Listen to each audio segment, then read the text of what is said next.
Kendime öncelikle Cihan kardeşimizin kaybı için üzüntülerimi belirtmek isterim. Camiamızda acının önüne hiçbir şey geçmez. Sanıyorum sorumlu yönetim kurulu mensupları gereğini yerine getirmişlerdir. İlgilenilmesi gerekir.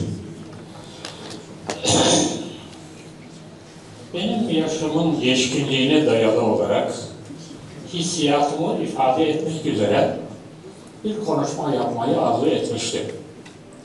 Fakat konu siyaset ve demokrasi konularına yöneldi. Burada arkadaşlarımız gayet bilinçli, düşünmeye, üzerinde durmaya değer beyanlarda bulundular. Hepsini takdirle karşılıyorum. Teşekkür ediyorum ve hepinizi muhabbetle selamlıyorum.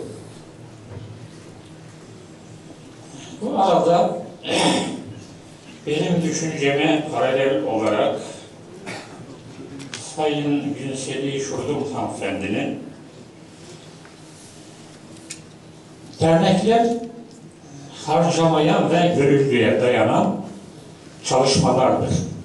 Dolayısıyla yönetimlerde görev alanları takdirkar sözleriyle Sayın Günseli Hanım'a katılıyorum.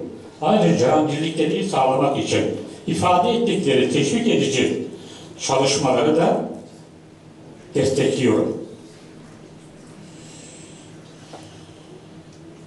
Ben siyaseti sevmiyorum. Biz saygı toplumuyuz. Siyaset bizi bölüyor. Dolayısıyla Günsel Hanım'ın söylediği gibi siyaset bizi bir araya getirecekse eğer partiler kırılmalıdır. Ama derneklerimiz ve federasyon siyaset üstü tutulmalıdır diye düşünüyorum. Bir söz var. Faruk giderken de konuştuk biraz. Yuvan gibi koşuf, zuvan kaçta fiskireyse derler.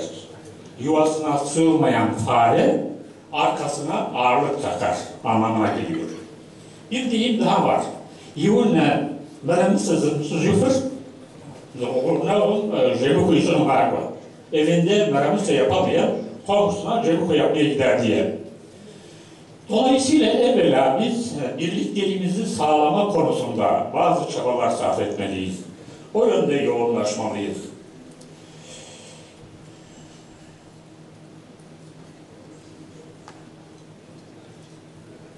Şimdi beni rahatsız eden bir konu var. Demokratik konulara geçmeden önce ona değinmek istiyorum. Bu da Yekurer Şadızes diye bir deyim. Bu hayli yoğun üzerinde durulan bir söz. Şimdi Kafkasya'da verilen büyük mücadeleler malum. Bu söz toplumu ayrıştırmaya, dayanışmayı çürütmeye dönük bir söz olarak düşünemez mi?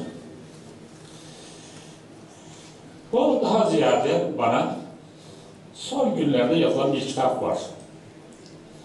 Yaşayan Efsane Şabize diye. Burada kullanıldığı için daha çok beni rahatsız eder hale geldi. Şimdi Yekurer Şabize bana göre mi uygun bulduğum veya yakışıklı olanı Şabize olarak kabul edeceğim? Yoksa bir başkalarına dönük olarak kabul edilen konuları mı Şabize olarak kabul edeceğiz? Dolayısıyla bu deyim bana kime mal edilirse edilsin, isterse Cebali'ye, isterse Berkok Paşa'ya, toplumu ayrıştırmaya, Şabize'yi dönüştürmeye ve camiamızı yozlaştırmaya dönük bir kavramdır, değildir. Bunu vurgulamak istiyorum. Demokratik konularda da ben derneğin kuruluşundan, Ankara Derneği'nin kuruluşundan itibaren 52 senedir derneği gözlemleyen birisiyim. Dolayısıyla bu süre zarfında oluşan alışkanlıkları aşmak kolay değildir. Onun için demokrasiyi benimseyenlerden bir ricam olacak. Benim gibi geçkinlerle İhsan Bey gibi yeni yetmeleri bir araya getirmeyi başarsınlar. Bizleri anlaştırsınlar, bağdaştırsınlar. Bekledim bu. Bir de bir önerim var. Bu camianın ilgisini çekmek için alt alta sıralanan bir sürü isim yazılıyor.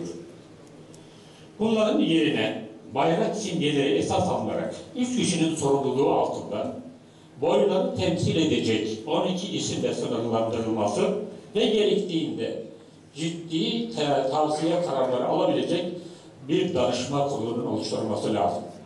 Bu genellikle derneklere dönük olmalıdır. Federasyonun başkanlar kurulu var, o ayrı bir konu, ona katılmıyorum. Bir de bizde hem öğretiye hem de eğlenceye dönük eskiden uygulanan şakadan bir yargılama, muhakeme usulü vardı. İşlevsiz gibi görünen onur kuruluna, onun kurulunun sorumluluğuna bunun verilip işlevlik kazandırılmasının camiamıza yarar sağlayacağını düşünüyorum. Beni dinlediğiniz için hepinize teşekkür ediyorum. Yarınki gününde camiamıza hayırlı olmasını diliyorum şimdiden.